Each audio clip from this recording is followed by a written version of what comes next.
جو قرآن مجید کور کرتا ہے اور ہمارے زندگی کے جتنے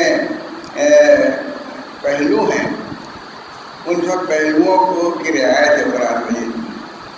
اسی کو انسان سے مخاطب ہے تو انسان کی فہم کو اللہ تعالیٰ نے کا لحاظ فرمایا ہے کہ انسان جس طریقے سے بات کو سمجھ سکتا ہے اس کو اس طریقے سے سمجھایا جائے. تو پہلی بات تو یہ ہے کہ کیونکہ اللہ تعالیٰ کو اپنا آخری نبی بھیجنا تھا جو قیامت تک کے لیے جس کی دعوت چلے گی، اور اللہ تعالیٰ کو اپنا کلام بھی بھیجنا تھا کہ جس کے ذریعے سے قیامت تک لوگ راہ راست اختیار کر سکیں گے. تو اللہ تعالیٰ نے اس کلام کے مطابق عربی زبان کو ترقی دینے کے وسائل پیدا کیے. عربوں میں جو فصاحت و بلاغت کا مزاج بنا تھا وہ اتفاقی نہیں تھا، بلکہ اللہ تعالیٰ کی طرف سے وہ انتظام تھا تاکہ اللہ تعالیٰ کی بات کو وہ بہتر طریقے سے سمجھ سکے. جب زبان کے نشو و فراز کو اس کی جو باریکیاں ہیں، زبان کی جو باریکیاں ہیں اور زبان کا جو نفسیات انسانی کو ادا کرنے کا جو اسلوب ہے، جب تک کہ وہ آدمی کو حاصل نہ ہو اس وقت تک وہ بات کو اتنا اچھا نہیں سمجھ سکتا جتنا اچھا سمجھنا چاہیے. بات کو سمجھنے کے لیے بھی آدمی کو ان الفاظ اور ان تعبیرات کو اچھی طرح جاننا چاہیے کہ جن میں وہ بات ادا کی گئی ہے، اور نہ سیدھا سادہ آدمی جو ہے جو زبان کے میں کمال نہیں رکھتا، زبان کی بھلائی اس کو اچھی نہیں ہے، تو اس کے نزدیک بات کی وہ اہمیت نہیں ہوتی جو بات اس میں اس کے سامنے رکھی جا رہی.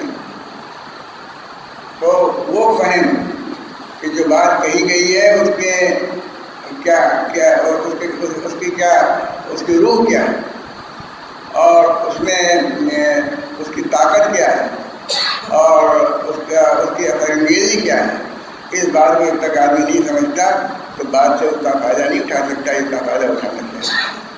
تو اللہ تعالیٰ نے ان کو شوق دلا دیا اپنی شعر و شاعری کا، اور شعر و شاعری میں زبان کی لذت اور زبان کی لطافت جو ہے اس کی طرف توجہ آدمی کی بہت بڑھ جاتی ہے.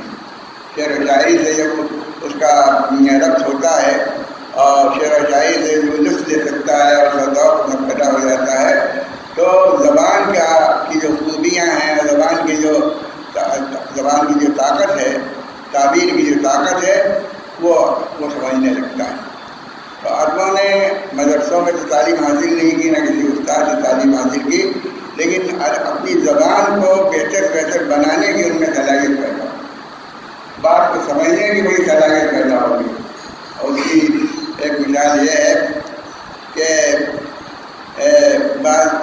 ذرا لفظ اگر مؤثر ہے تو عرب اس سے بہت متاثر ہوتے تھے.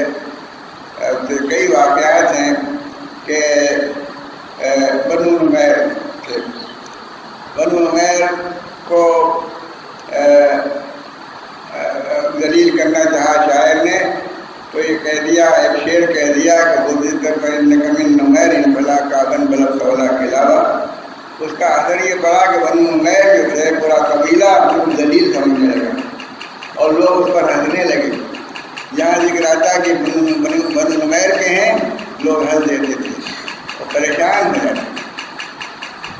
بنی نمیر اپنے کو سکھاتے پھرتے تھے کہ اس شعر کی وجہ سے ظاہر ہے اس شعر کی جو تاثیر ہے، جو طاقت ہے، تعبیری طاقت، بات کو ادا کرنے کی جو طاقت ہے اس کو جانتے تھے.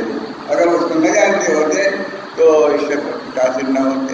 اب آپ کے سامنے اس کو اس کا طریقہ رکھا جائے تو آپ کہیں گے اس میں کیا خاص بات ہے؟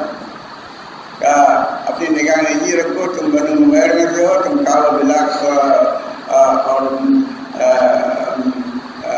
ان کے تک درجے تک نہیں پہنچتے. کہا نہیں سمجھا گیا کیا بات ہے، کیا بات کہہ رہے ہو، لیکن وہ اتنے متاثر ہوئے کہ اپنے منہ چھپاتے تھے. اسی طرح ایک شاعر نے کہہ دیا مرمت میں، کہہ رہے تم کیا کام بڑا کرو گے، تم تو کھانے پینے میں لگے ہوئے ہو. اس سے بہت اپنی ذلت انہوں نے محسوس کی کہ ہم تو بڑا بہت ٹچ ہم پر کیا.